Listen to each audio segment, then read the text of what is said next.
Hello, everyone. This is Matthew Rhodes, joined by the brand new Matlock Town manager, Craig Elliott.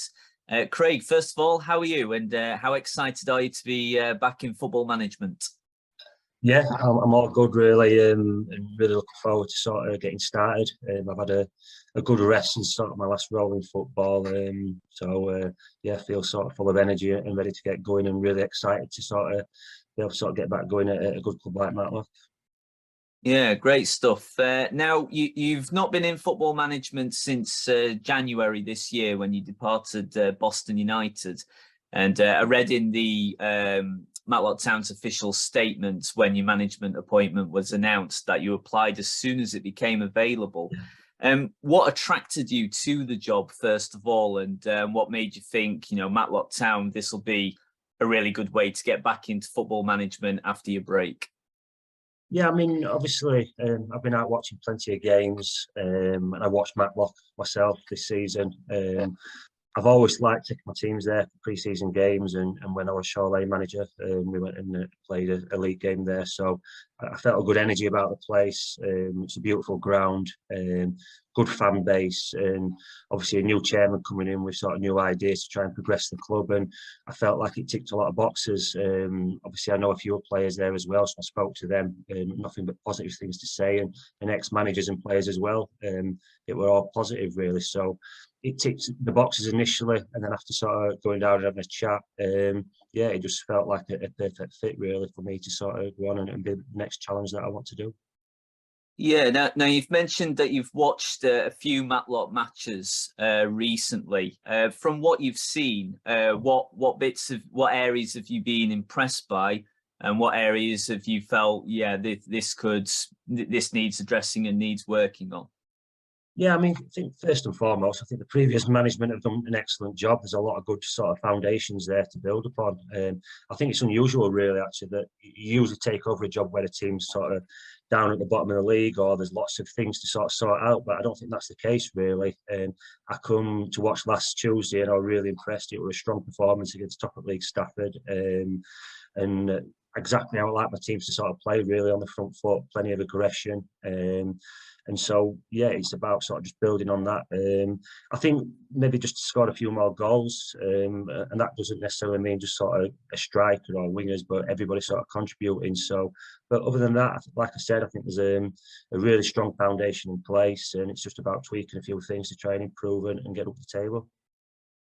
Yeah, now I acknowledge that you might not be able to go into too much detail at this stage. So, but any ideas in terms of what happens with the backroom staff? Are you bringing sort of like your own people in, or are the current backroom staff that's been at Matlock, will all of them stay? Will some of them stay? What can you tell us about that situation? Yeah, I don't want to sort of give any false promises, but genuinely, my idea was to come in by myself, and sort of take people as I meet them, really. Like I said, the previous management have done an excellent job, and I know there's some staff there now, so I want to try and chat to them and see what their plans are. It's not as simple as me sort of want to bring my own people in. If things are working and I'm happy with how they're working, then I'm not going to change that, to be honest with you. Like I said, I've heard nothing but good things about sort of Cade and Steve, the work they've done. So I want to see if they're happy to sort of stay, do they want to be part of things moving forward, and what their plans are. And have a good chat with them. I've literally not spoke to anybody else about sort of coming in as yet, because I want to get the full facts in terms of what we need and what we need to improve on. So, like I said, it's not a job where I think I need to go in and just make drastic changes at all. It's slowly sort of change as I see fit. So yeah, we'll see what happens this week. Yeah, and then because I've been asked by a couple of fans just within the past 24 hours since your appointment was confirmed, and people are just wondering in terms of possible player additions, what's sort of the stance there? Do you think you'll wait 2 or 3 games to see, what's happening with the current squad before you have a look at possibly adding some players? Because I know, obviously, as you've mentioned before, goals have been a bit of an issue for the Gladiators in the past few months. Is there a possibility you might add to the striking department, or will you see how the players get on in your first couple of games in charge? Yeah, 100%. Similar to what I've just said about the staff, really. I think it is a clean slate for everybody, and I'll come in there and sort of see what the players are about in training, off the pitch, in the games. it's a natural process, really. You go into a club and some players will be happy to get a new manager, some players won't be happy, and you've just got to see how certain players settle. But like I said, there's already a good team in place, a good squad in place, and the rest is up to the players to show that they're going to be sort of with the club moving forward to make us successful. I think initially it's not a matter of making wholesale changes. Like I said, the results have been fairly good, so just let's see how things sort of pan out as we move forward. I've got to sort of assess the injuries and things and talk to each player, and then we'll sort of take it game by game. But initially, like I said, there won't be a massive influx of signings. I'm really sort of keen to sort of work with this group. There's some fantastic players there. I think I know most of them, apart from maybe just a couple. So that helps as well, where I can come in and know exactly where they play and how they play. So yeah, let's hopefully we can start really nice and positive, and then see what we need when we move forward. Yeah, just looking ahead then to your first game, because obviously this weekend that we've just gone through, obviously for obvious reasons, the games haven't taken place. But the first game that you'll have in charge, I think we're 99% certain, will be this coming Tuesday night away against FC United of Manchester in the league. Obviously, they're a lot lower down the table than where they'd expect to be. What kind of game is in store there for you? Quite a tricky first away trip there.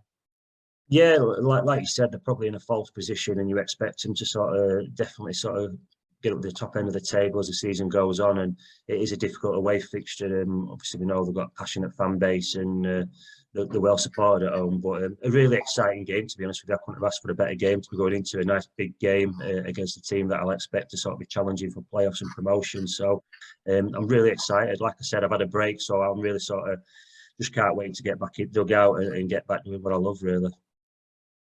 Yeah, just in terms of style of football, because I know when Paul Phillips was in charge of Matlock, I was well aware that there were a few fans that were becoming a bit frustrated with the style of play, that they thought it was a bit too direct. The ball was in the air too much, and they wanted to see the ball being played on the ground a lot more. I know you mentioned that you quite like to have your team playing on the front foot. What can fans sort of expect from your style of play? Does it differentiate between the teams that you've managed, or is there always a set style that you like to play with your teams? No, I think, to be fair, there is a set style in terms of I like my teams to be able to sort of play against, really. I want fully committed players, like I said, without the ball, to be really on the front foot and pressing high up the pitch. And have sort of plenty of legs in the team where they can get around the pitch and be adaptable. In terms of style, it's about winning games of football, and I think in no respect to sort of previous manager, it won a lot of games last year, so it worked to a certain extent. So you've got to adapt to certain games, different teams that you play against, different pitches as well. So I think that's what good teams do. I think you can't get too bogged down with saying this is us and this is how we play week in, week out. I think good teams and good players adapt, and I think that's what my teams have always done, to be honest with you, home, away. Whether you play top at league, bottom at league, you've got to find different ways to win games of football. And I've been lucky enough to sort of be challenging at the right ends of the table most of my career. So, and that's what I want from the players, really, to be adaptable. To sort of, sometimes you've got to sort of dig in there and win a game ugly, but then sometimes you've got to get the ball down, like you said, play quick football and open up the spaces to get goals against teams that are not as good. So that's what I will be looking for. And one thing that I probably can promise, really, that the team will show a lot of be adaptable and flexible to win games as we move forward. Yeah, and just finally, for any listeners or for any Matlock fans that might not have heard of you before, so you're certainly very well experienced across a lot of levels or across non-leagues. Obviously, you've managed Glasshouse and Welfare, won a promotion there, very, very successful at Shaw Lane. I believe you went up to the MPL Premier Division there. Yeah. Then, of course, at Boston, you started with a bit of relegation trouble when you first arrived at Boston in National League North, and then not too long afterwards, I think you were just one victory away from getting into the National League. I guess your aim for not just long term, but for this season is you want to go straight into the National League North with Matlock. Take it promotion is the aim for this season. Yeah, it's the aim every season. I start at whatever club, whatever level. Like I said, I've been lucky enough to manage 14 seasons, and I think there's only one, maybe two seasons where sort of finished 8th or 7th. So most of them seasons have been challenging to win league titles and promotions. Like you said, there's been sometimes disappointment losing playoff games and playoff finals, but that's part of the experience, really. And look, I'm under no illusions. It's a tough league. There's some good teams in this league, and it's going to be really difficult to get in the mix. But that's the aim. That's what my aim is. I do it to win games. I do it to win promotions, and I want to get everybody on board, and that's what we want to do. And we'll be giving it its best shot to sort of get Matlock. I know they've never been in the National North, so that's a massive incentive in itself to sort of be the first team, first manager, players to get this club at that level. I've got a lot of experience, like you said. I've worked my way up right from the bottom. Started in West Yorkshire, they won a promotion with a team there, and like I said, sort of managing every league really, non-league. So I've got loads of experience, and hopefully that will sort of show as the season progresses. Just quickly as well, because I was having a quick look at your Twitter account and noted that you, not all that long ago, was managing at the same level and managing against a certain Graham Potter. Yeah. Hopefully a Premier League club isn't going to be coming around in a few months' time to try and steal us off, Matlock, yeah? Yeah, no, I mean, it was funny when he got Chelsea job, because I just sort of remembered managing against him. Like you said, time flies, really. But yeah, they were an exceptional manager even then, to be fair. So you never know, maybe his paths will cross a bit further down the line. Okay, super stuff. All right, thank you very much for that interview, because I know you'll be very busy getting everything prepared for the first game at Matlock away at FC United. So best of luck for that first game. Hopefully see you on Tuesday night, and we'll speak to you soon. Thank you. Brilliant. Cheers. Thanks for that, mate. Thank you.